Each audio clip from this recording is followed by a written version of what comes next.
Let's work. Yo, it's go time, showtime, never backing down time.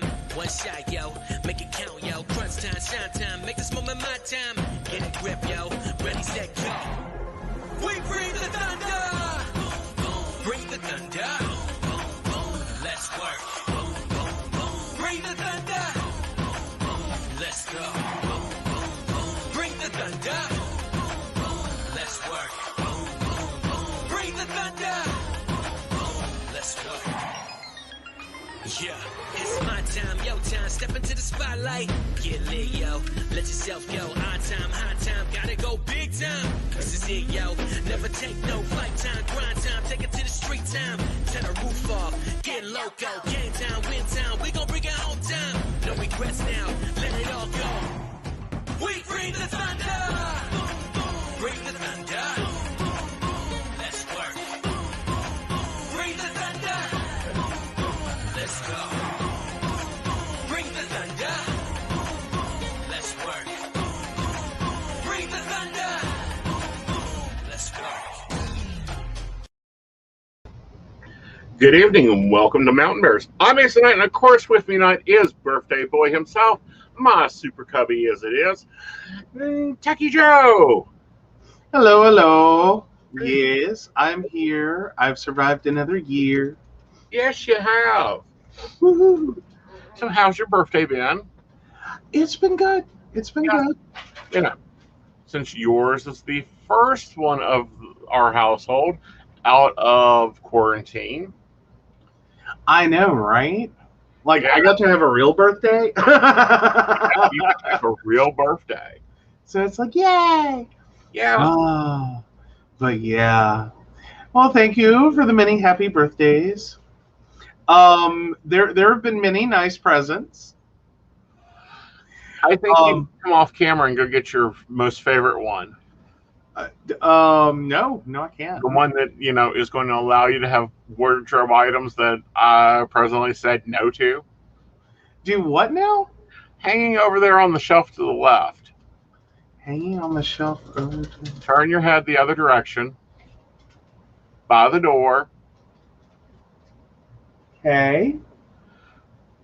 It's hanging up there. It enables you to get those Hawaiian shirts. Oh, yes. Sorry, I was froze for a second. I thought you were going to ask me to get one of the other ones. No. He's had a really good birthday. That started Tuesday. You know, as you age, you get longer times. You know, next year I get to take a whole month for my birthday. How are you? I'm going to say some hellos. Hello, Miss Brenda. Hello, Facebook user. Hopefully you're one of my baristas. And we're back with Farmer Joe. Hey, I'm not Farmer Joe. Okay. I just own a small dinosaur park. Ooh. Cloning went well. Tell me about it. It really is cosmetic. But yes. I could use 3 of you. I think all our clients would agree to have 3 of you. Three? I'm sorry, what, 3? 3. When did we... Whoa, where did that come from? Oh, no, we're not cloning me. We're not doing multiplicity. Yes. No. Then I could have the perfect housewife, Joe. I could have the bedroom Joe, and everyone else can have the Techy Joe. No. The rest of us who have seen the movie know how this turns out. Mm-hmm. It's sort of like making a copy of a copy of a copy. It gets worse. Uh-huh. Like, we would end up with Caveman Joe. Right. And Facebook user, to answer your question, yes, if you want your name to appear up in the break room, you do have to allow StreamYard. Otherwise, you have to give StreamYard permission. Otherwise, you can stay Facebook user, because that's part of the fun of being a barista, is you can put on a mask. You can. Oh, hey, Ashley. Yes. Cool. So, yeah, Party Hat is here. Yes, Party Sorry, Hat. I didn't see that part, or I would have gotten it faster. What? You were threatening to list off my other presents. No. Short version, someone did their birthday shopping at the Yes, adult it is bookstore. Short version, someone started their birthday shopping a while ago. You know, you got a nice... Granted, it was not supposed to be an adult bookstore trip. No, it was supposed to be an Amazon trip, but my freaking bank doesn't like Amazon. No, they really don't like you using Amazon. No. So, which is weird. I've never had a problem. Like, they're fine with me doing Amazon. mm-hmm. So you've got boyfriend birthday presents. You've got a nice leather bracelet that's Doctor Who themed. I do. You have a lovely leather journal. I do. Yeah. And you got Ruby Tuesdays. I did. And cheesecake. Yes. We stopped by Kroger on the way home. Yes. Yes. Yeah. What? I'm cool with that. Yeah. Like, I'm sorry, cake and ice cream or the great big giant like cake with all the frosting and stuff never really did much for me. See, I always enjoy a nice Boston cream or a themed birthday cake. Mm-hmm. Aw, I could have been born on National Cheesecake Day. That would be appropriate. What? It would be. That's fine. You can go ahead and tell them your birthday story. Which one? The one your mother told all the children. Oh, yeah. Well, now this messed me up in a few places. Yeah. So, Mom kind of lucked up, and all of us kids were born near holidays. And so she took advantage of that because 3 of us were born near July 4th. So that was our birthday party. One of us was born near Halloween. So Halloween was just for them. Everyone dressed up for them. All the neighbors gave out candy just for them. And then one unfortunate sibling was born closer to Thanksgiving. So Thanksgiving was all for them. That's the whole reason we did it. Uh-huh. Yeah. Strange thing is the one during, correct me if I'm wrong, with the one during Thanksgiving had the metabolism of a horse. Do what now? Isn't the Pete the one before Thanksgiving? No. Oh. No. That would have been scary. Like, that would have, I guess, made more sense. Right. Yeah. Fair. Pretty sure Mom probably, considered it the boarding of a Clydesdale. I mean, I'm sorry, for my brother to, like, okay, keep in mind, you would think looking at me that as I say this, you're now picturing a bigger version of me. No.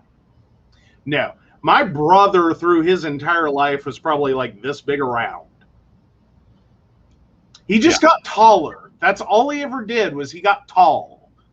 Mm-hmm. Fruit and could eat you out of house and home. Easily. Like, he's the scary skinny guy at the all-you-can-eat buffet. Because, like, everyone thinks it's the big people that kill the buffet. No, it's always some skinny little dude. Mm-hmm. Like, in high school, this was a friend of mine, and we used to laugh. Mm-hmm. Because the rest of us got our 3 little plates of food from the buffet, and there he went on, like, plate 15. Mm-hmm. With no signs of slowing down. Mm-hmm. He actually got thrown out of a buffet because of him. Was it because he was mixing food on the buffet? No, because the restaurant owner actually came over and said, "You have eaten all you can eat. Get out." We were literally told, "You have eaten all you can eat. Get out." It was a sad moment. It was a sad moment. Hey, Mika. Welcome to the party. Hi, Mika. Yeah.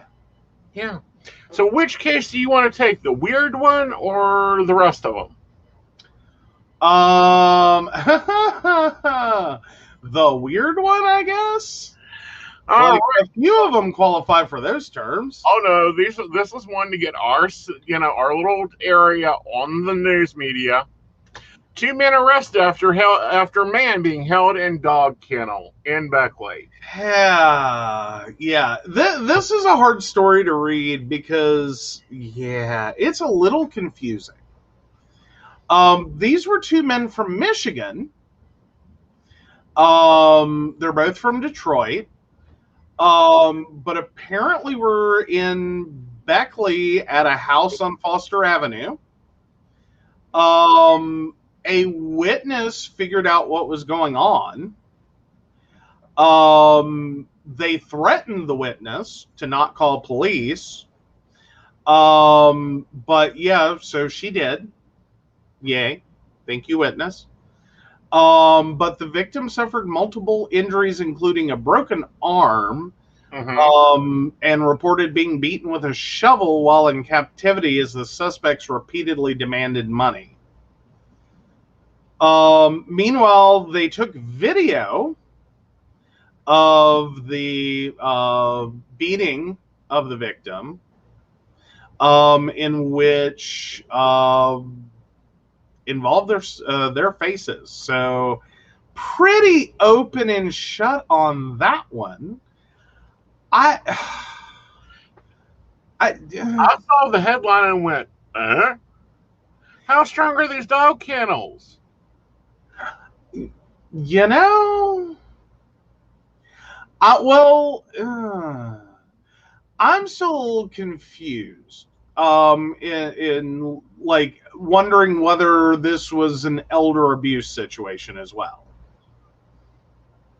I don't know. No, 28. Well, that's the victims, or the suspects are apparently. I mean, I'm going. If the one is 28, I would say the other is within 10 years of that. Like 38 max. Right. So, yeah, I'm just curious if there was an elder victim in this case, what the deal was. I'm just wondering what size kennel these dudes had, and how do they haul it all the way from Michigan? Because we barely got, because we have a crate for, Gizmo. He has to be crated. He's an Australian Shepherd. It's part of their thing. They have to have a den. They like their den. And if you don't give them a den, they'll make a den. Oh. Something tells me I don't think the witness to this one's going to get protection on that. And actually brings up a good point. Charleston and Beck did a lot of Detroit implant centers actually reversed. A lot of people went from West Virginia to Detroit when the mines went down, but the automotive went up. There's a lovely story about the the migrant migrations that occurred over the 1900s, both north and south out of the mountains. But it's one of those things. He had a broken arm. I get that. He's been beaten with a shovel, according to the report. And I'm like, how much money do you think this guy had? It takes a lot of work to keep up a pooch, much less a human pooch. Well, and I don't want to make light of this because, I mean, it's a very serious thing. I mean, the story is absolutely bonkers. Right. But I do, it sounds like a lot of human suffering attached to this one, too. Yes.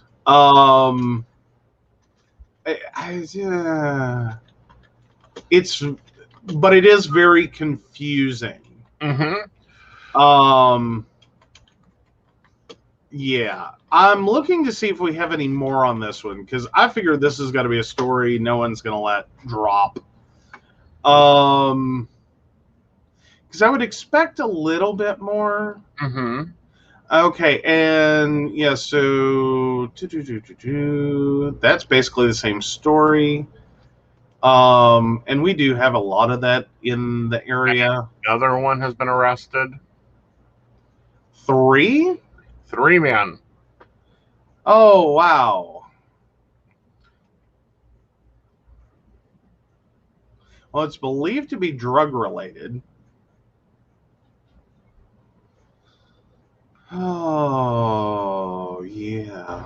Yeah. Large dog kennel when they search the home. Right. So Just that makes me wonder what kind of dog kennel we're talking about here. Because I don't, well, I mean, I can't guarantee that. But I wouldn't think something like what we have, because we do technically have a collapsible dog kennel. yeah, that's a large dog kennel. Well, but like I'm thinking, are we talking about different kinds of dog kennels here? Because like ours, I would think you would have to do a lot of oversight of a human to Right. keep them from being able to potentially get out of that. Right. I'm not saying that they should have easily been able to get out of this. I'm just saying I would think if you left them alone for, you know, a decent length of time, they most people probably could. Possibly. But, you know, he's got a broken arm. He's been beaten with a shovel. Yeah. So if that's where all this started. Hi, Devin. How are you? How are you been? Nice to see you back. Grab the coffee. It's on the left. Sit on down. Let's join the conversation. Absolutely. Yeah. But no, yeah. This is one of those that's like, it needs to have some more reporting. You know, she needs to get on that one. Because, of course, it's done by one of our famous reporters. Well, because, yeah. I'm just looking online. There's a lot of different types. Everything from the cute little, like, oh, it's, you know, an end table, to way more substantial things. Right. So, yeah, depending upon, and, you know, what we're talking about, like, all the way on up to, like, it's a wood shelter. Like, there's a large range, and I thought there's a large range there. Right. And some of these are really, like, heavy duty. Right. Like, yeah, even for, like, the size dogs they're meant for. Like, I'm sitting here going, I'm seeing, like, large chunks of steel and a little tiny puppy. Like, oh, it's so cute. Well, puppy and these large steel, like, slats. Like, that's a lot. So, yes. Yes, I did have a good day. Yes. Absolutely, absolutely. Yeah. All right. So let's move on to our next topic of the SOS being sent out from Charleston. Yeah, that's another fun one. So yeah, so we've talked about this, I believe, somewhat. Right. In the past, we have a situation in West Virginia in which, effectively, what's happened is, a little over a year ago now, almost probably a year and a half, give or take. We started down a path toward changing how needle exchange in West Virginia works. This kind of all grew out of Charleston and Kanawha County itself, and a lot of resident upset with the what had been termed a junkie mart being set up, also known as the needle exchange program. And the effect, or the fears of the effect on the community. Effectively, what happened is by local ordinances, they shut down the Kanawha County program, leaving West Virginia Health Right being the only operator of a needle exchange. Right. And there's a lot of concerns around the Health Right approach.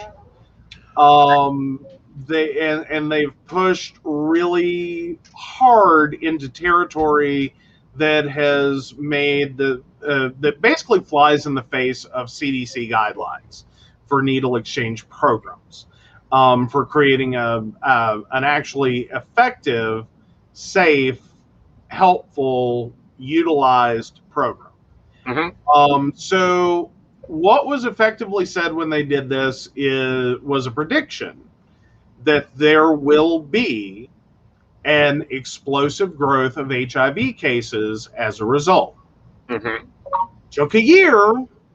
All of a sudden, we're now in an epidemic level increase of new HIV, needle share related HIV cases. Right. In Kanawha County. Right. Which even is a more expansive one because it's not just the needle exchange. It's not just the needle users. This spreads out like a web. It affects not only the person shooting up the drugs, it can affect a person not even connected to them. Because, hate to tell you, it's like playing Kevin Bacon. 6 degrees of Kevin Bacon with HIV. Well, it's not only that. It's that if you're focused solely on people using drugs and thinking the idea that you can look at someone and tell that they have ever used an IV drug ever. Good luck with that. Yeah. Moreover, then you start getting into community spread, which is, when people who are using IV drugs may be someone's boyfriend, girlfriend, or someone they pay to have sex with. And then on down the line, you run into a situation where you can quickly see this pick up through a community, especially when the group immediately at risk has very little to do directly with another group, such as married men, for instance, that are having sex with men on the side, unawares of happily married women who, in West Virginia, neither of those people will probably get an HIV test for a very, very long time. Or any other STD or STI testing until they report symptoms or ask for one. Right. Or they get it because they're having neck surgery or because they're having this surgery or that surgery. And it's standard common practice. Right. Okay. Because it's ironic that when you go for surgery, they make the immediate assumption that everyone could be. When you go to your doctor for your routine medical exam, for your normal trip to the doctor, whatever it may be, no one makes that assumption. Right. Unless, and literally, it's just getting the point that they're starting to ask, especially vulnerable populations. Like they're just starting to ask. Right. Like they're just getting comfortable enough. So I'm going to say this, and I'm going to be very dang direct about it. This is a speech I tend to have to give younger 20-year-olds in the bear community, but I'm going to give it to all of y'all too. If you're fucking, you need to be tested. Yep. Don't care. Same partner 30 years, don't care. And you just don't want to be testing for HIV. You want to have a full STI panel. Because there's some STIs, i.e. living herpes, you can get from using a public restroom. Well, and also there's the issues, and this isn't a new problem, side note, for anyone, sitting out there. A lot of cookie baking grandmas started popping up with syphilis and related dementia from untreated syphilis, because a lot of our war-fighting grandpas might have done some things overseas that they didn't talk about when they got home. Right. So just assuming that you're, married and your partner, as far as you know, has been faithful. Yeah, there's some cookie baking grandmas left in the world that can tell you that's not how that works. Right. And see, that's what people don't get is your 58, your 70-year-olds. They're the ones growing the largest cases, well, excluding Charleston, the largest cases of STIs, because they're more or less likely after menopause to stop using protection. Yeah. Well, and we also have a problem with elder populations. Yeah. Because, hi, welcome to the world that Pfizer created. We have, a large dating population, oftentimes divorced and or widowed, well into their 70s, 80s, and 90s, who are still not only love life active, but sexually active. Yes. Generationally, they run into some issues there. Yep. As in the messaging that they got, which is primarily what they're still relying on, was very, very, very, very different. Right. In which a lot of women, especially, are very vulnerable in these situations. Mm-hmm. Because effectively they were given little to no information other than to please their man. Which is bullshit. And that was it. Like there was no discussion. Uh-huh. So little that it's not really effective. Mm-hmm. Granted, that's starting to change. The boomer population technically would be the beginning of that change. Mm-hmm. Where the messaging started to shift a little. Mm-hmm. But yeah, that's still a lot of people out there. Yeah. And a lot of generational carry on from that. Mm-hmm. And when you couple with the inability to get pregnant due to age and menopause, you can sometimes run into issues there. Yeah. As well as a lot of forgetfulness to some degree of families to even consider that or broach that conversation. Right. That, hey, Dad, you're being sexually active in your 60s and 70s. 90s. Yeah, or, 60s, 70s, and beyond. Some things have changed. We don't just have to worry about it burning when you pee. There's some other things that you might want to be, concerned about. And see, this is where someone in the comments here brings it up. The stigma around STIs. No, we need to get over it. It needs to be part of, like, you go to the doctor every year, they run the same blood work, test your cholesterol, give you a happy little HIV test, and turn around and figure out exactly where your blood levels are for other things, like it's normal every day. Right. But the more important part is we've got a problem in Charleston. We've got trouble brewing in Charleston. Well, because we're coupling this atmosphere that doesn't really test to begin with. Right. With an explosion in what's considered a negatively viewed portion of the population. Mm-hmm. Coupled with the idea that you can spot a drug addict or a zombie, as the news, or not the news, but people quoted in the news are frequently fond of saying, that you can spot everyone who's ever done drugs because of this. No, you can't. Right. They sit next to you at church. They ride the bus with you. They are sitting 2 cubicles down from you at work. They are your friends. They are your spouses. There's a lot of people that have at least tried a lot of drugs, including IV drugs. There are also a lot of people that will be completely functional while having a drug problem for a significant amount of time, even IV drug users. Right. And then there's all the people connected to them, right, in any number of ways. So just thinking you can look at someone and tell whether or not they have a drug problem is ridiculous on its face. Just as ridiculous as it is to assume you can look at someone and tell if they're HIV positive or not.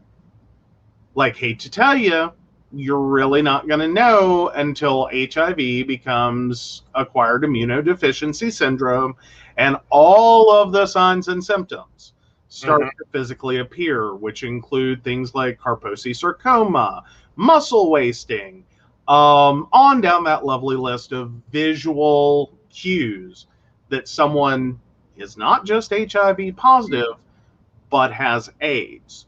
You're not going to immediately see that, and that can take upwards of a decade. I would say even upwards to 20 years. Potentially. Yeah. And that's the slow acting strand. Right. You know, because we're learning, well, the public's learning that there's multiple strands of COVID. There's also multiple strands of other diseases. Yeah. And mutations of other diseases. There always have been. Right. And that was one of the things that it took a while to figure out, I know, on the HIV AIDS front, was that because there were some people that died very quickly. They became HIV positive and ended up at terminal very quickly. Within just a matter of a couple or a very few years. And then there were people that were very, very healthy for a very long time and thankfully were able to get medication. Once medication was developed, that could fight the disease and halt its progression. And,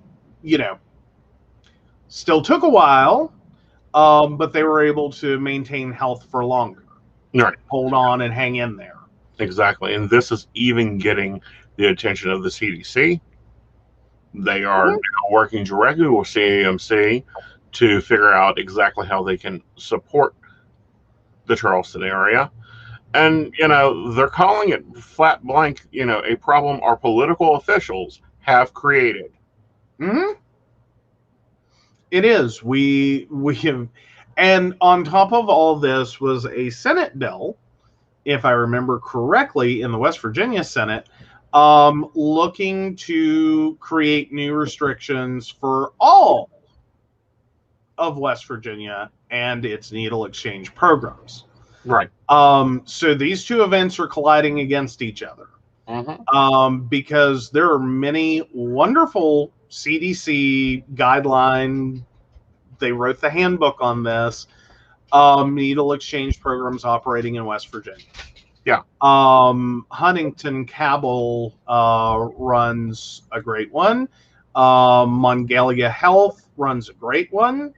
There are many others. But what this legislation originally sought to do was completely, totally, and utterly gut those programs. The revisions to it are not as great as one would have hoped. Right. So it would fundamentally, very drastically change how those programs operate. Potentially to the point in which they are no longer able to get any kind of funding because they're not operating under CDC guideline. And would effectively limit the usefulness of them. And that is the thing that Health Right has taken hits on for years based on their data, is underutilization of the programs that they offer. Exactly. And, there's a lot of problems with Health Right in general. They are very much an issue in this state. And then you have the other part of that Senate bill was to stop the pop-ups. There's a lot of activist groups, a lot of substance abuse support organizations that were running pop-ups when Charleston became a problem. Right. And that basically West Virginia is going to require a license to run a needle exchange program. Like you cannot do any form of needle exchange activity without a license. That license is going to, and I think they may have reworded it a little, but effectively it's the original intent was to make it at the whim of county commissioners and the sheriffs, the sheriff of that county. If any member of county commissioners or the sheriff deemed the program to be a problem, they could shut it down. Right. For any reason. Additionally, these programs were going to have to bear 100% of liability for any needles that were related to an accidental stick, i.e. someone finds a needle on a playground, accidentally sticks themselves. This program was going to be forced to handle all costs for that, as well as penalties for it. It just went on and on and on, and it effectively was like, we're going to railroad you out of town. We will find a way. Right. And see, that's the problem with this. We have a drug situation.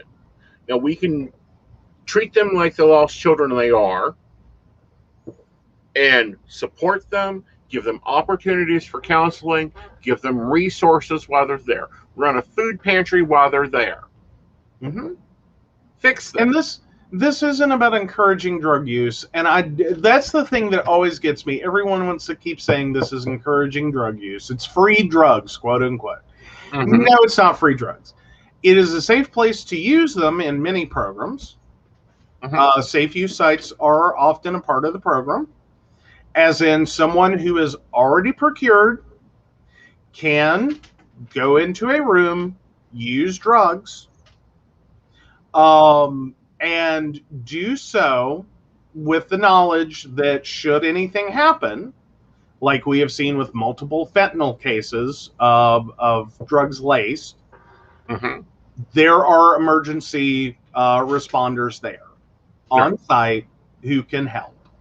Right. So it gets immediate intervention for any form of overdose. Right. And Marty, if you want a reading on, I work off a question specifically and need your birthday. Yep.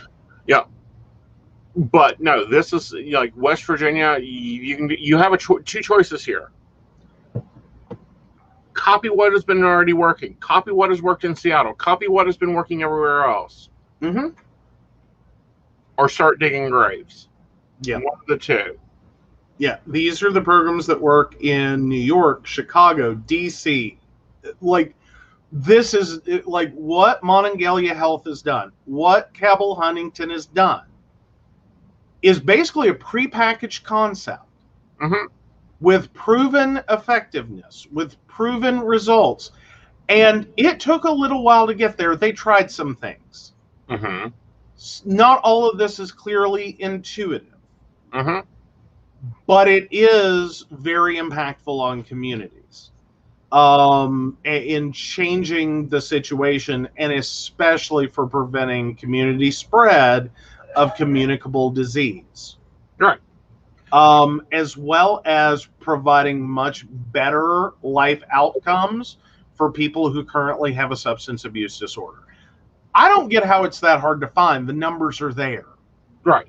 Like, it's not like follow the bouncy ball. We've been doing this. Right. And, I have always said, thank you, Marty, I'll get that just in a second.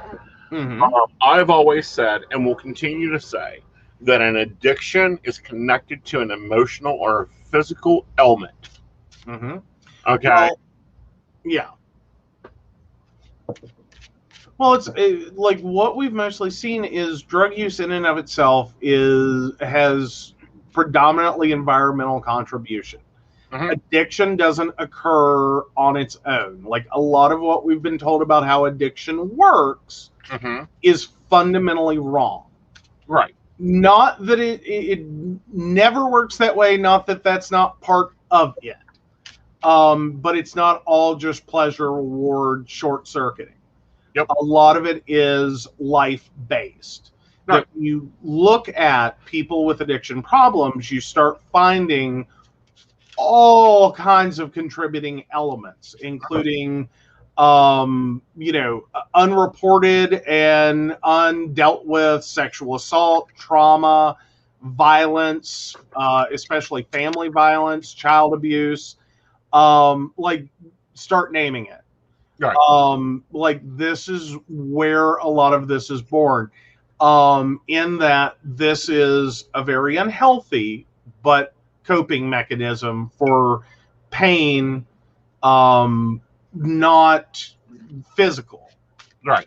but emotional pain. Exactly. But, if this is the world that we live in today, and we need to get real with it, it's like I never thought I'd carry Narcan in my purse. I carry Narcan in both my purses. I didn't think that would be how we would spend our anniversary, getting Narcan training, but there we were. Exactly. It was the best thing. They say it was great. The couple together. Yeah, it was a great thing. It was one way in the middle of a pandemic to do something together. Hey, it's better than we spent our anniversary beforehand. Oh, Lord. What do we do? Prepped you for surgery. Fair. Forgot about that one. Why do I keep forgetting about that one? I don't know. Maybe you were a little loopy the next day. All right, we got a question on the board. Let's take the question. All right, so Marty, March 30th of 84. Will my business do well for me?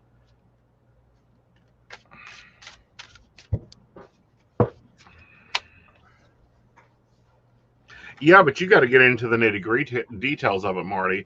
I mean, the money's coming. You got to, and right now you're just trying to get balance. You'll get a preventable balance of comfort, but you got to get in there and get into details. You got to look at where your money is going, what it's doing, how the business needs to grow. Set some really hard goals there and kick your butt on them. Okay.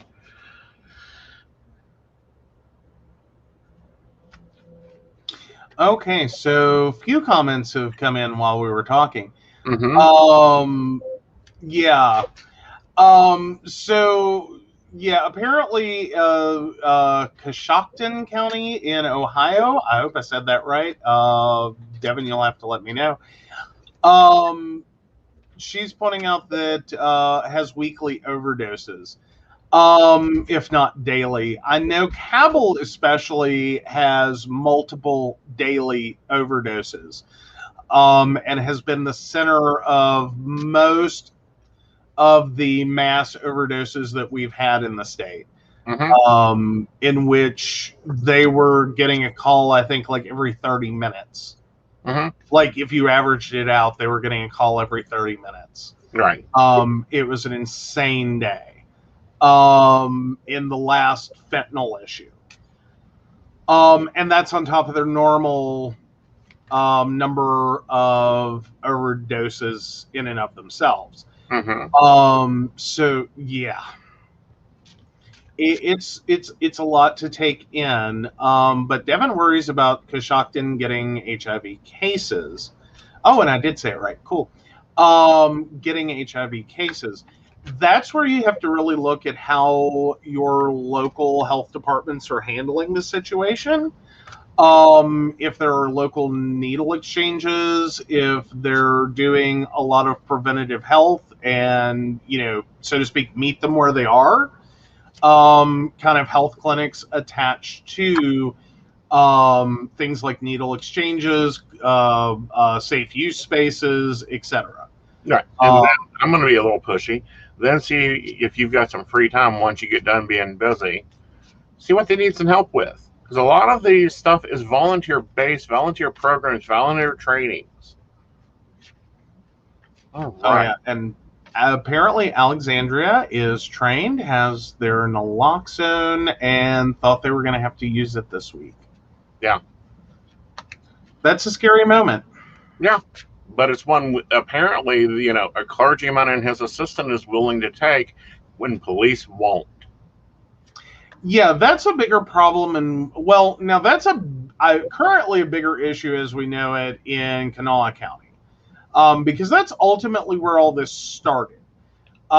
is that the Kanawha County Sheriff's Department, their sheriff basically went a little nuts on the situation. Mm-hmm. That effectively, he doesn't want anything to do with people who have a substance use disorder, and effectively takes the approach of you chose to use, you chose to die. Mm-hmm. That's where we are with that. Well, it needs to be replaced and recalled and charged. Yeah. I think we need to start charging these policemen with the crimes they're committing. Yeah. Absolutely. And then Ashley has a question. Oh, no, sorry. Devin has one first. Okay, we'll take Devin first. Okay, Devin 316 to me. Will I find a job closer to home? Take a look here. Yes, I actually think you do. It looks to be about 6 weeks. This will also give you something that's a better life balance. Awesome. Okay.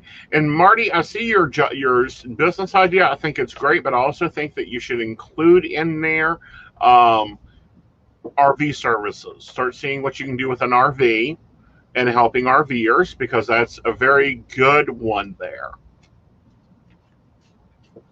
There you go. Yeah. Ooh, Devin points out we don't have needle exchanges. Yeah. Now, it doesn't necessarily have to be right there. What are your surrounding counties doing?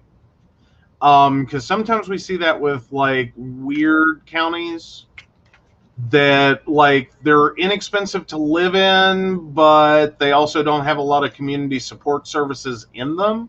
Mm-hmm. And then it kind of ends up shifting to the nearest, like, major metro. Mm-hmm. So I would look at that too. I don't know if that helps any. Like, if you're outside of Cleveland, if you're outside of Columbus, if you're outside of whatever, that may be where your bigger like source would be for, like, needle exchange. Mm-hmm. Just saying. But all right. And then we have Ashley. Mm-hmm. 8/26/96. Am I more worried this month about finances than I need to be? Look here, Ashley. Oh, sorry. Never mind. I'm having one of those things are jumping on me, and I'm reading them wrong. You really are. You're paying attention to too much of your down talk. You need to start up talking yourself again, young lady. Thought you were talking to me for a second. I was like, what the heck did I do? Not yet. Alrighty. All right, let's move on to Alexa. So Alexandria, 53185. I was non-renewed from teaching a few weeks ago. Will they recall me? I would have to talk to my friend Donna, who's a drug counselor. Oh, never mind. All right. Yes, they do, but they're going to recall you to a different school, which will be good for you. Okay. There we go. Yeah. All right, I think we're caught up. Let's move on to another cool story. Yes, now children that go to school every day do not have to worry about if they'll be able to use the bathroom or not, thanks to the Supreme Court. Yes, did that not take forever? It took 3 years and two wasted sessions in our lovely state government. Mm-hmm. Useless fools. Yeah. Yeah, so it took more than 3 years. Okay.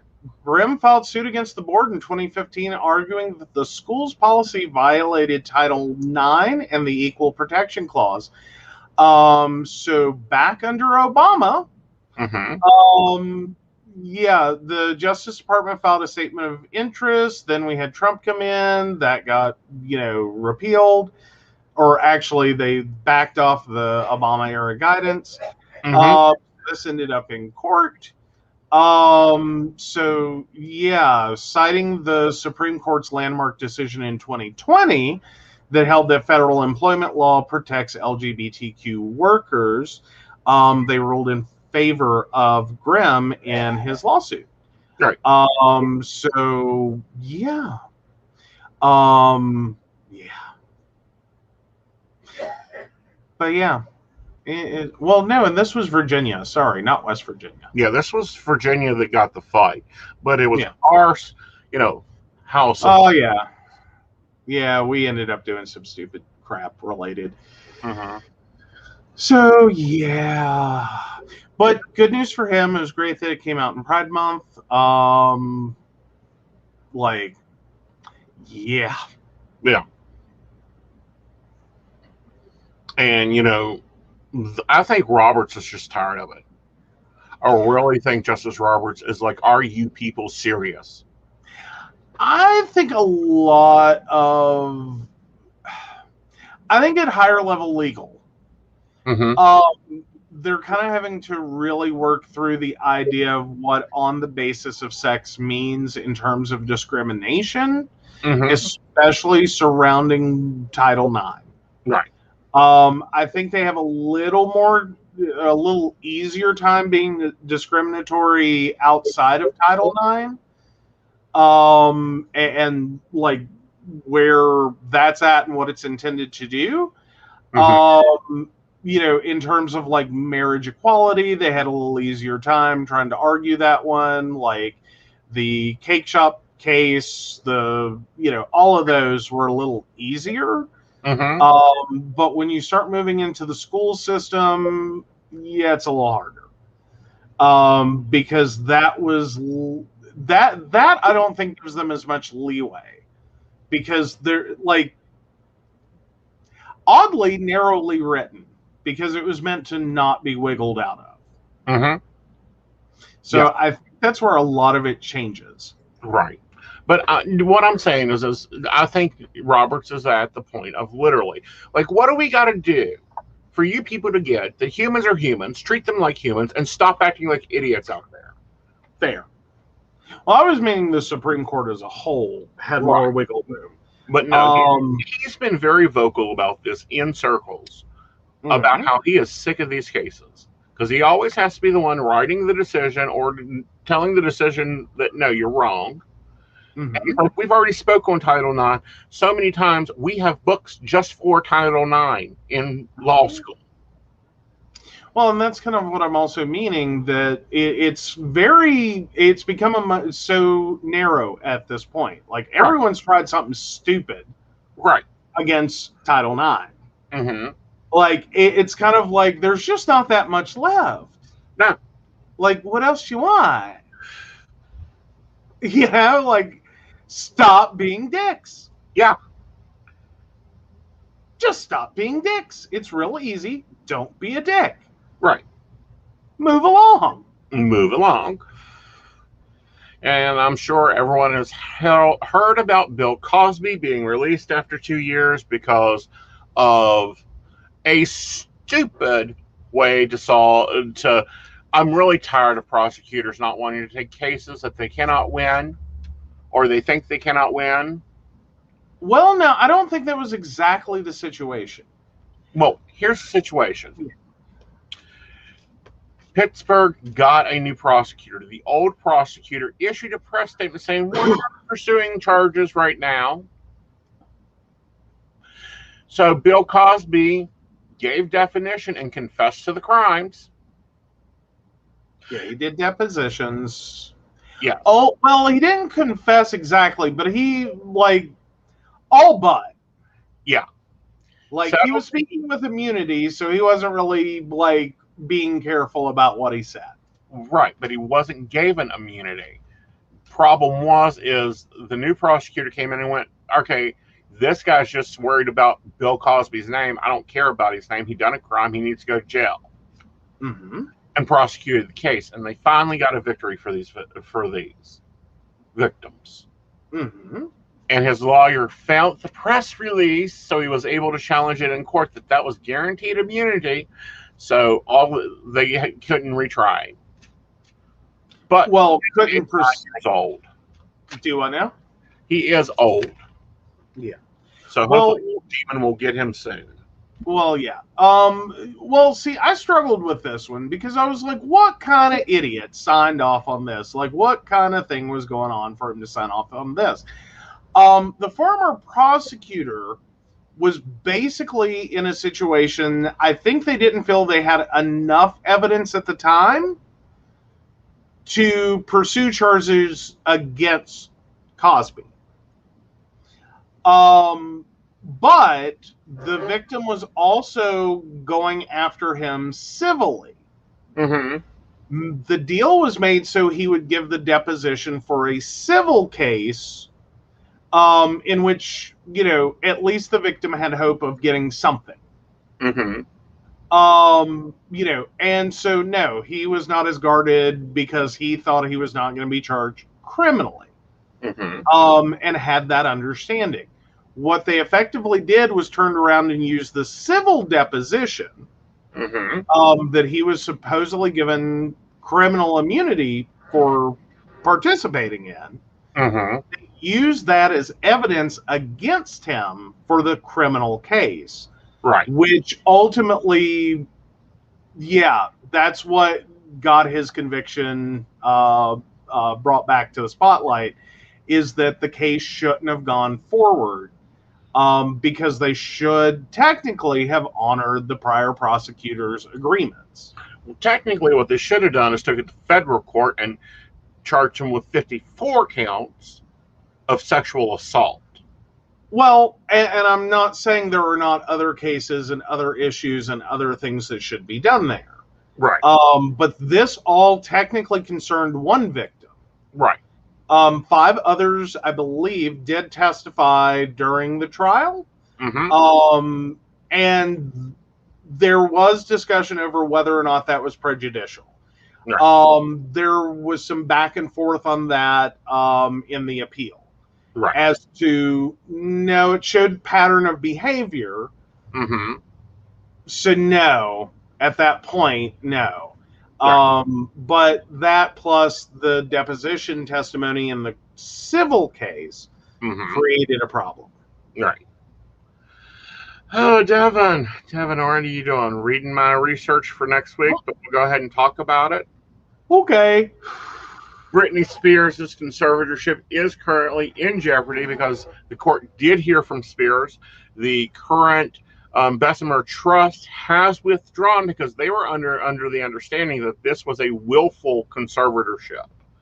According to her testimony, it isn't. They're going, no deal here. We don't want a part of this. The father is challenging, but does not want to be the personal conservator to the appointed personal conservator. And now they have to find a new conservator of the estate, which makes sense. $60 million. No, the judge did not keep. Brittany's father is the conservator of the estate, not the conservator of the person. The conservator of the estate and conservator of the person are two different things. The conservator of the estate protects the assets and makes sure that Brittany gets paid and makes sure that Brittany's money is going to where it needs to. Gives them the power to do that and to decide where finances are. The conservator of the person makes decisions about medical care and dinner and the color of her kitchen cabinets and anything personal related. Yeah. And I'm starting to wonder, and perhaps the easier way to put all this is more what what I'm used to in West Virginia. And I know it's not the same thing, but you can appoint a fiduciary, which handles your finances, F for finances, fiduciary finances, and someone for medical. So you can have a fiduciary power of attorney and a medical power of attorney. They do not have to be the same people. Right. In a lot of instances, they are, but they don't have to be. You can do a lot of things with that. And effectively, a fiduciary is literally only managing your assets. However, that can have a large influence on you, the person. while they're not making your medical decisions, they can do a lot with, like, whether your bills get paid, approving, any kind of move, the lifestyle to which you wish to live. Right. At the same time, they're responsible for the bills being paid. They're responsible for collecting on contracts, signing contracts, ensuring that that everything is done in the best light of the court, financially. And the plan was that her father would, because think about it, it would be like, Joe trying to take over Aeson Knight Incorporated. He needs to come in and learn everything before they can do it. So Bessemer was supposed to come in, work with the dad, and then the dad could go away. Well, Bessemer's saying, nope, don't want it. Dad's going, oh, we have that temporary, because he stepped down as the personal conservator 2 years ago. Someone else was appointed to that position. Montgomery's the last name. Yeah. I think this is either Brittany's sister or stepsister. This is a third party altogether. Oh, okay. Sorry. It's hard to keep track of. Right. And that was the law firm.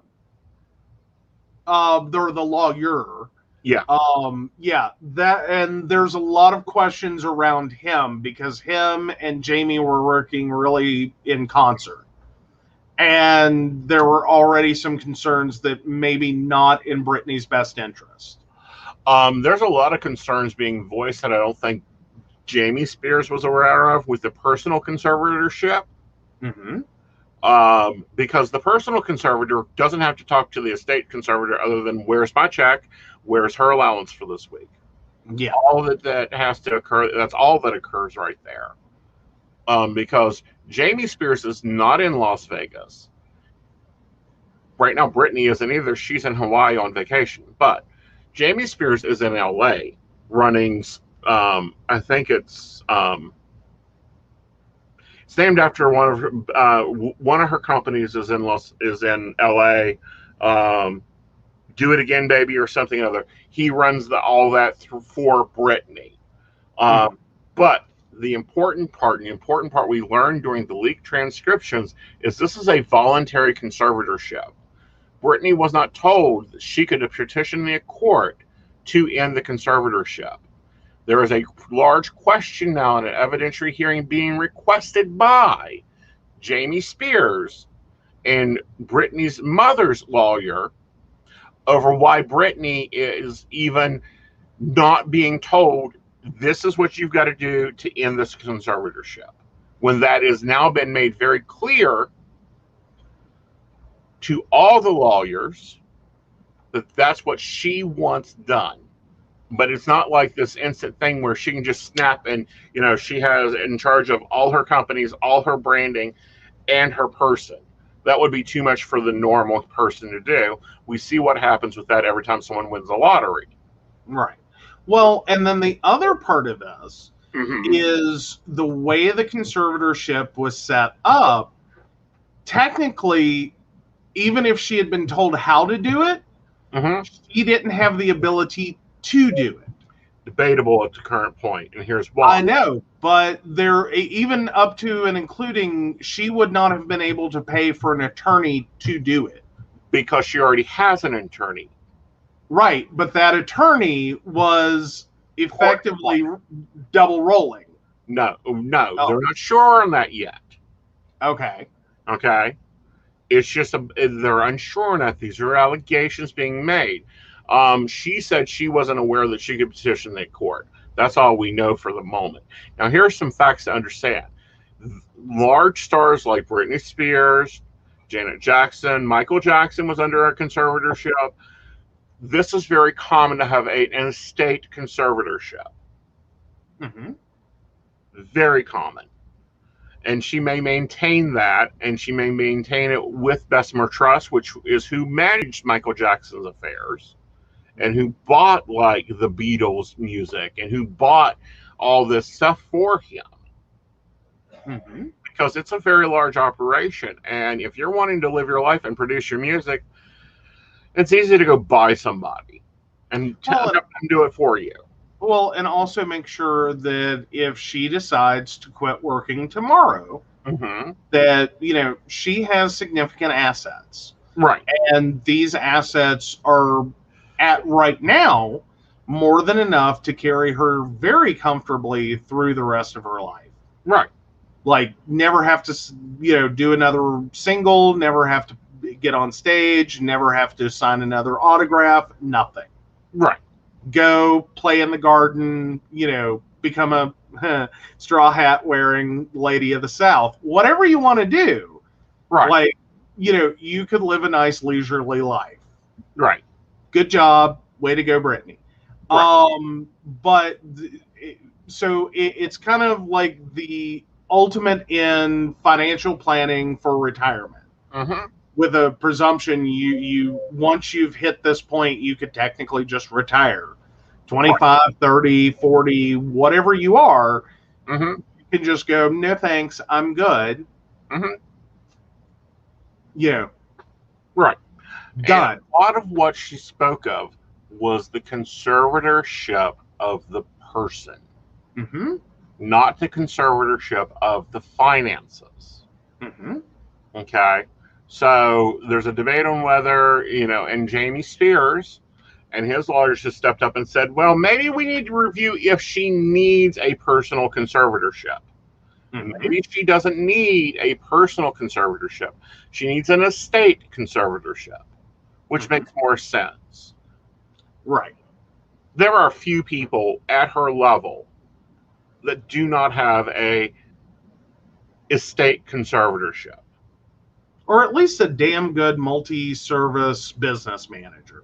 Right. Like, it's a nice, like, the conservatorship, probably a very nice way in many cases, is restated as a business manager. Someone who literally, or your accountant, and not a TikTok variety accountant, but a real accountant, who manages everything. You know, and literally financially, you don't know what you have or where it's at. You don't have to. Right.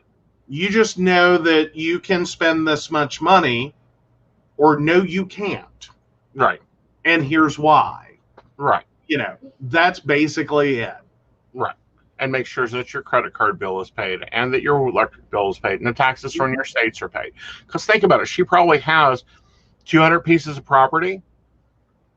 Can you imagine? You know, I get aggravated running one house. It drove me crazy running 3. No, thank you. Hire me someone to do that. Find me someone good. Oh, they took care of Neverland Ranch? Not a problem. Looks like they can handle my shit. Yeah. Yeah. Well, and it also helps, I think, in a lot of ways to actually do it probably for less. Because if you're talking about lawn services for a couple hundred pieces of property, I'm sure you get a nice bulk rate. Right. Now, like, we don't see this a lot in other positions. Example, Dolly Parton, she signs every check. Can you imagine? Well, unlike Joan Rivers, she signed every check by hand. A lot of people have big problems with the idea of not having direct control of their money. Right. It's great when you have the head for business to do it. Right. When you're not going to get sucked into, I have it, I can spend it. You know, if you're not going to take the, you know, I want it, I got it approach, you know, to just buy whatever, give money to whoever, do whatever, invest in whatever, give money to boyfriends. Like, if you're going to be smart with your money, if you're capable of that, and not everyone is. No. It's point blank, not everyone is. Right. If you're capable of it, it's fine. If you're incapable of it, then, you know, unfortunately, your choices are either you get someone in the conservator, you know, business manager, accountant role, however you want to term it, phrase it, or treat it, to manage the level of powers there. Okay. And that's blank, it's the level of powers. A business manager can only tell you about a deal. They may be able to sign a contract, but they can't enforce the contract. A conservator can pursue the deal. Here's an example. We recently saw Taylor Swift's masters come up for resale. Okay? Britney could have bought Taylor Swift's masters if her conservator was in on the deal and was in the business to know that, oh, we want those. Those are money. Right. No, she did not buy them, although she was given the option to buy them. But unfortunately, Jamie Spears did not understand the deal. However, Britney's music being used on all these stupid commercials, he's been pursuing like an 80s king. Right. That's the important reason why Bessemer Trust was needed to be brought in. They look at long-term investments of their talent. Well, but the bigger issue being, you will need someone, to manage those finances and help, or at least help you manage those finances reasonably. Right. For the long term, because otherwise you end up in the Coleman situation. What's up, Willis? Or what you talking about, Willis? Sorry, I don't know why I do that wrong every time. What you talking about? What you talking about, Willis? He has no money. He was broke. Yeah. He was so flippin' broke for a child actor that made tons of money. Ended up absolutely destitute, broke. No way that should have happened. Right. No way that should have happened. Except all the wrong people had all the wrong control. Right. With all the wrong intent and a very little understanding of what they needed to be doing and how to do it. Right. And what to do with it. Because his parents were left in control. Instead of a company that specializes in it. I'll be honest, if my net worth ever gets above $4 million, I'm hiring a business manager. If it ever gets above $20 million, I'm getting a conservator that can tell me when to buy a house and buy a diamond. Or more importantly, just more importantly, just go do it. But yeah, no, I mean there's a lot to it. It's not just simple. Like, this isn't balancing a checkbook. No. This is a lot of serious considerations that you have to have for someone's long-term, future. Right. Especially when someone's a child actor. Right. Because I think we can all agree Macaulay Culkin's career in front of the camera, pretty much over. Cute, adorable kid. Didn't work out so great as an adult. Really didn't. Not the cutest adult. His film career ended at childhood. Except he now directs. Or produces. I can't remember which. Which is a great outlet. And, I think he's done some decent films. But same time, that's not what always happens. A lot of people ended up, especially child actors, ended up fading into obscurity. Britney Spears was also in that child musician category, in which she's done good to hold on this long. Well, think this way. She owns a portion of 68 different copyrights that she has to manage and maintain. To hire people to do that. Yeah. But no, at the same time, she at least transitioned well from child star to adult star. Right. A lot don't. A lot end up in major controversy because, this cute 14-year-old grew up and became, an 18, 19, 20 or older adult. And, the kid pop scene, moved on from them. But no one's idea of them did. Right. And Britney faced a lot of backlash when she made her, transition. She did. But no, we are part of the Free Britney movement. We think it should, however, be a logical movement.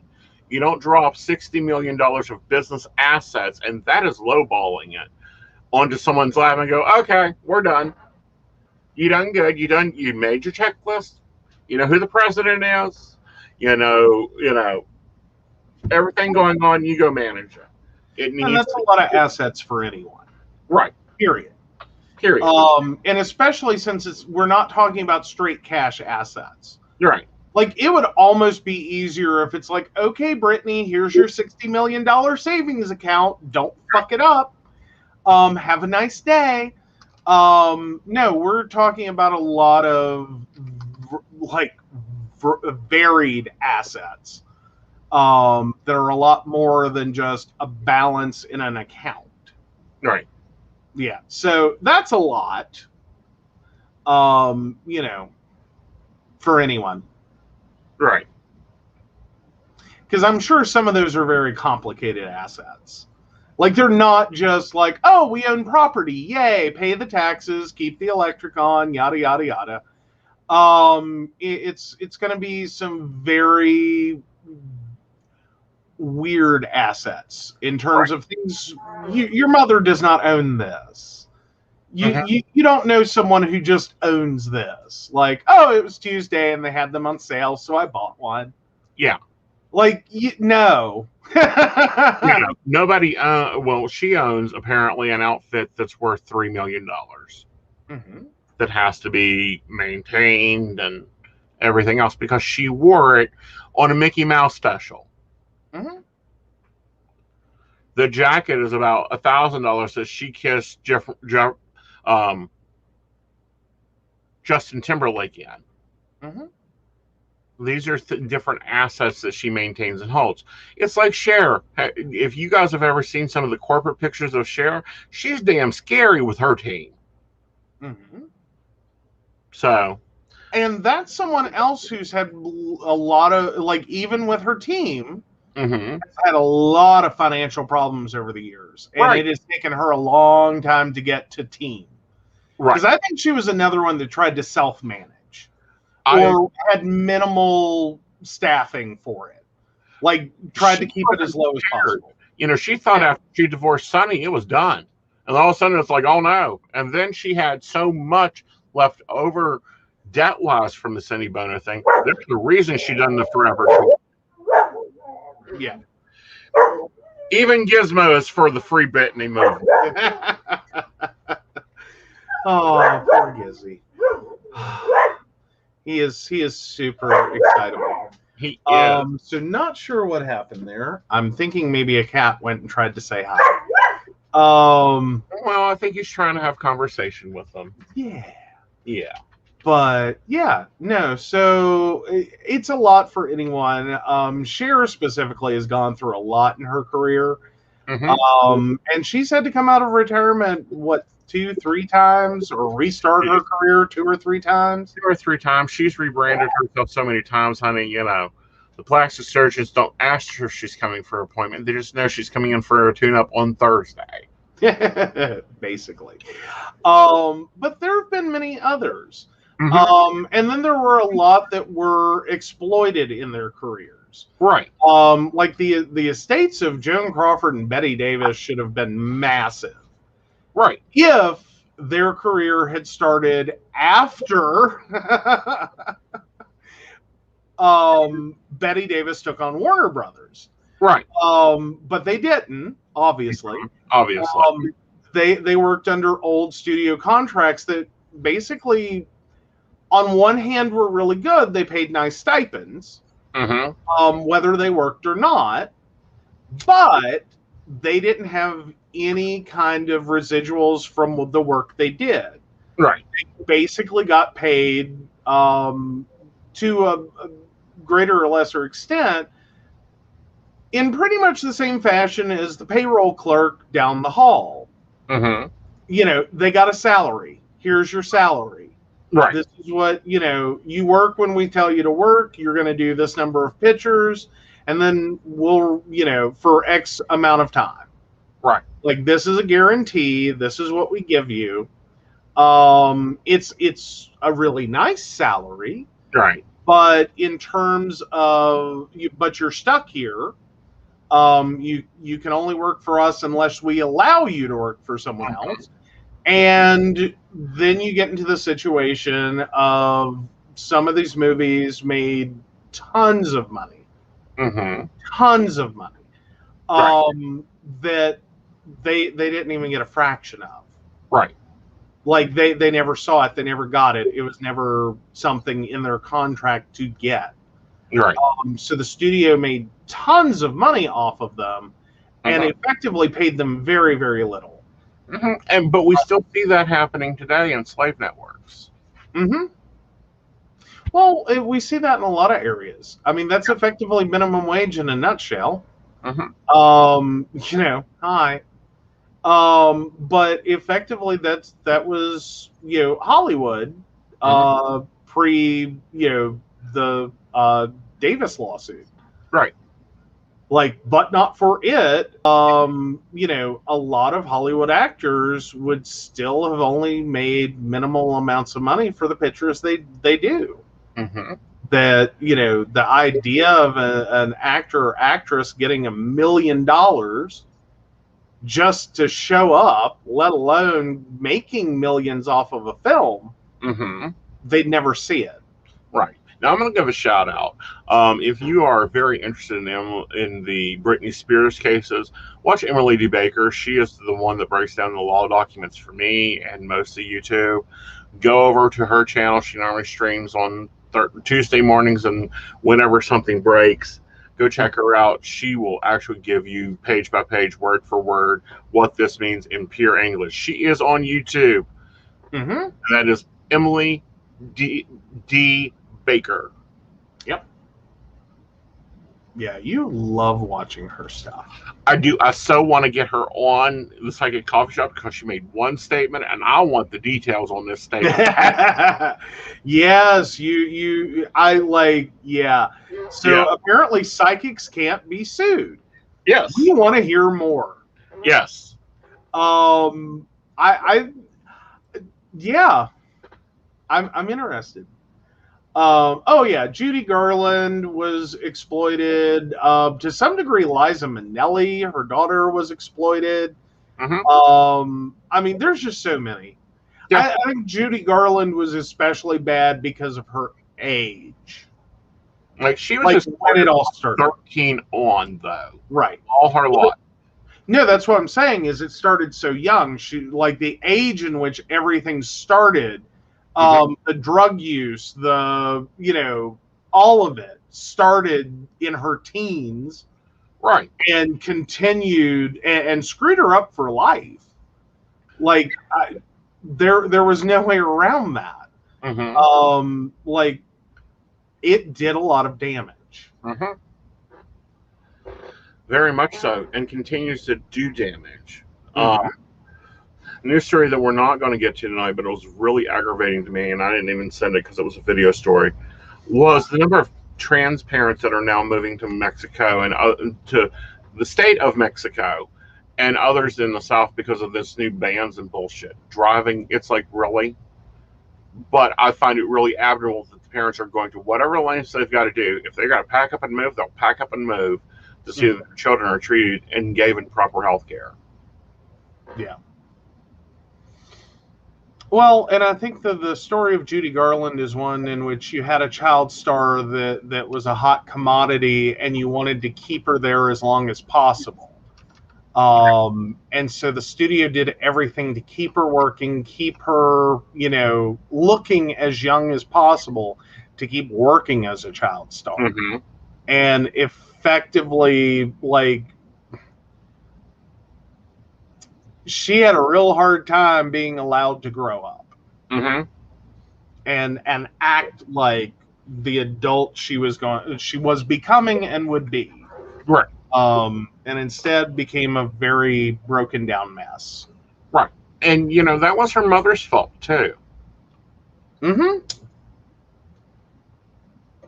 Not untrue. And same for Liza Minnelli. Yeah. Like, it's the generations there that get me. Is you already saw this happen to yourself, and then it just about repeated itself perfectly. Right.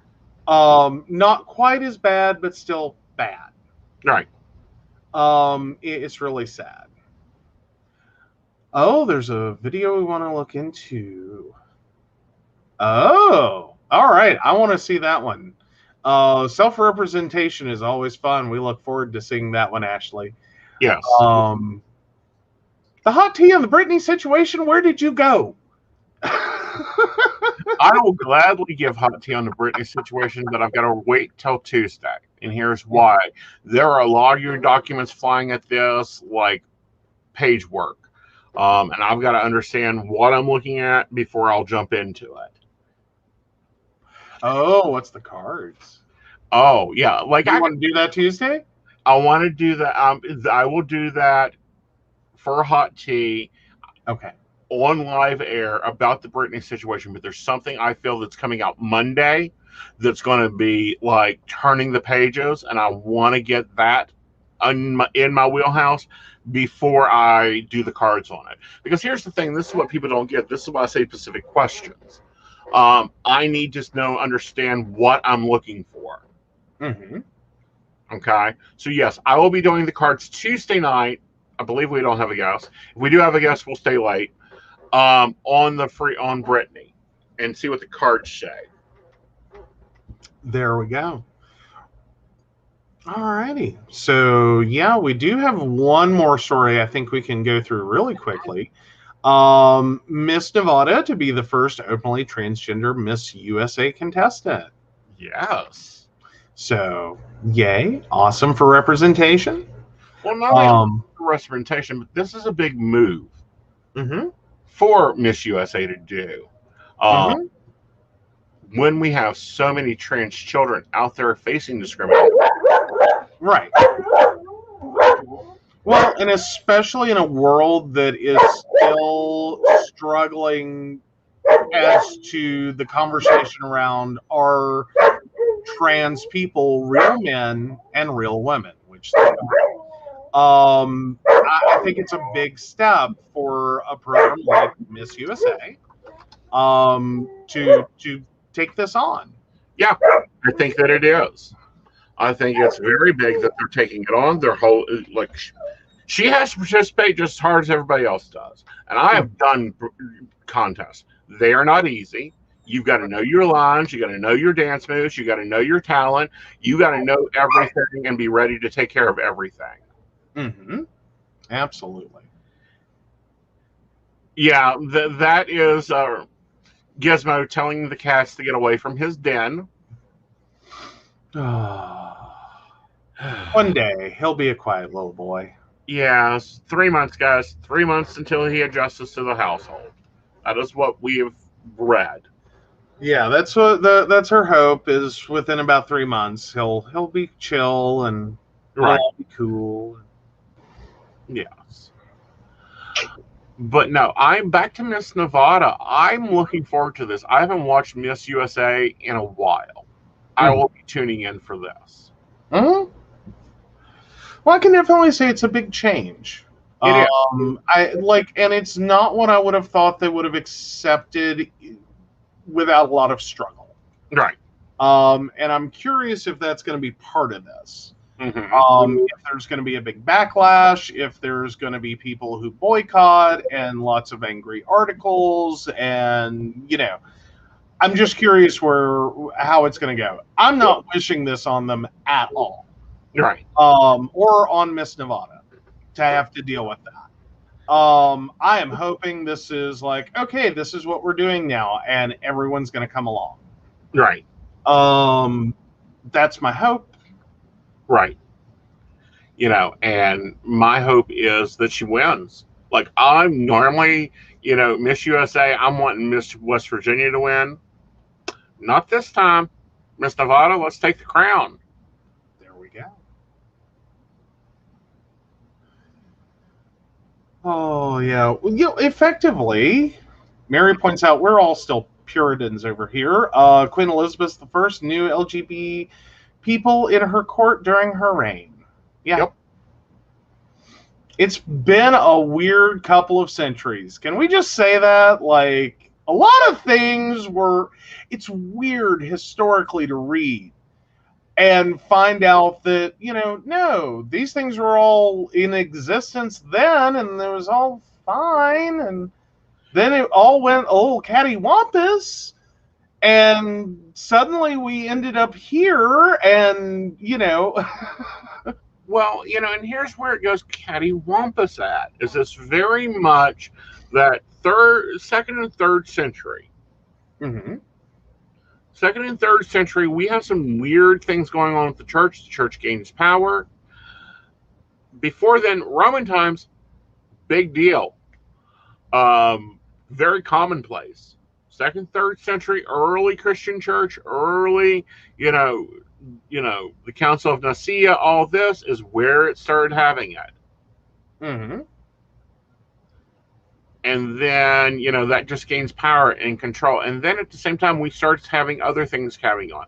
Masculinity takes a large heap up.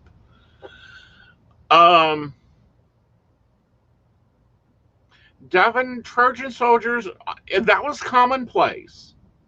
Like, there were commonplace, okay, accounting is the oldest business in the world.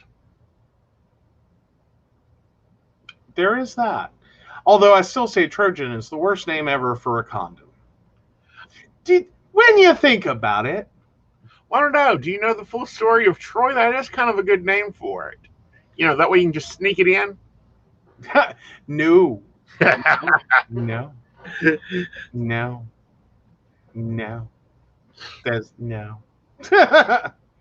I still joke about that one. I still think that's the worst name. Why? That is not the worst name. Okay. You know the worst name for a condom. Broken? No. Life cycle. What? Those. Yeah. Lifestyle? Yeah, there you go. Okay. I'll take that one then. Right. But yeah. So Mary's been to Pompeii and its brothel remains. See, now I was watching a thing recently that pointed out that it wasn't quite the biggest brothel that everyone thinks it is. Mm-hmm. That there was a lot of effectively explicit art all throughout, and it may have, in the wrong perspective, made it look a lot more hoary than it was. Well, and the other thing to remember is the phallic symbol itself has always been finance, money. So they may be pointing to banks, and we just got some Puritans going, "Oh my God, there's porn over here." It's got to be. Well, no, effectively, as many as there are, it looks like a very sexually liberated society, when really not quite. I mean, it was comparatively, but no, the phalluses everywhere, not that really big a deal. That was just about money, wealth, and prosperity. But then there's also, but in terms of paintings, those were mostly, that was art. Yeah. And nudity was a part of that, and wasn't really that big a deal. Right. And really, nudity didn't become a big deal until the Puritans came in and went, "Oh my God, we got to cover up and hide everything." Basically. Yep. Oh, but yeah. Alrighty, so we're closing in on that lovely time. We are. I think we got to stop here. We do. Absolutely. So let's get loaded up. And of course, we want to thank our Patreon sponsors. We do love our baristas: Beverly Walker, Mika G, Kathy, Mary Winfield, Brenda Bryant, Ashley Gish, Shannon C, and Shannon D. If you'd like to support the show or find out more about us, please visit PCSPnetwork.com. Yes, and we have some great benefits there. I want to thank my Patreons. We had a lovely meeting. Unfortunately, I didn't film it. Next time I will. Do note, the last Monday of the month will be your Patreon chat. That's where you get to come and sit down and have a coffee with us in a private Zoom. So please go ahead and put that on your calendars. It is the last Monday of the month. which is putting it on the 26th. Yeah, so yeah, that'll end up being the 26th, the 30th, and the 27th for the next 3 months. Yep. So if you want to go ahead and mark those down. Yep. All right, y'all. You guys have a magical evening, a great weekend. Stay safe. Happy 4th. Go out and show your patriotism. Remember to be responsible with your fireworks. And as always, we'll see you Tuesday. Absolutely. Happy birthday and good night. Good night, y'all.